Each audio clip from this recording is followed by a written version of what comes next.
Hello, what's up YouTube people, welcome back to MP World and welcome to another solution based video on my channel. In this video today I will show you how to scan your documents or how to scan a file on your iPhone without installing any apps. So on my hand this is iPhone 13 Pro Max, and in this phone today I will show you how to scan your documents.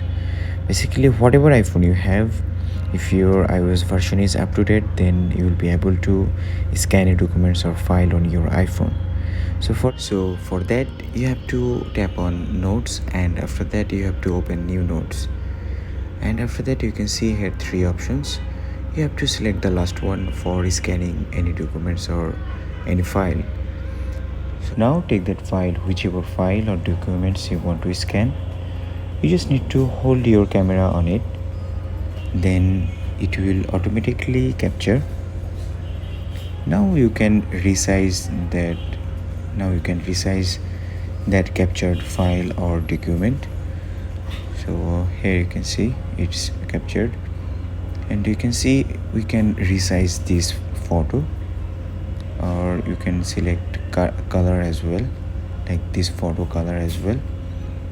Here you can see the four options. This is the main color and it's the scanning color. Now you have to okay. So this file we can share as well, like this file is created as a PDF file, and this file we can share to anywhere and anybody. So that's it, and thank you for watching guys, and I will come with another solution based video in next week. Till then, stay healthy and stay happy. And one more thing I want to share, that is like about this PDF file, scan documents. The resolution is really amazing, you can see here. So there is no need to install any other third-party apps in your iPhone, or there is no need to install no need to go anywhere for scanning any documents. So that's it.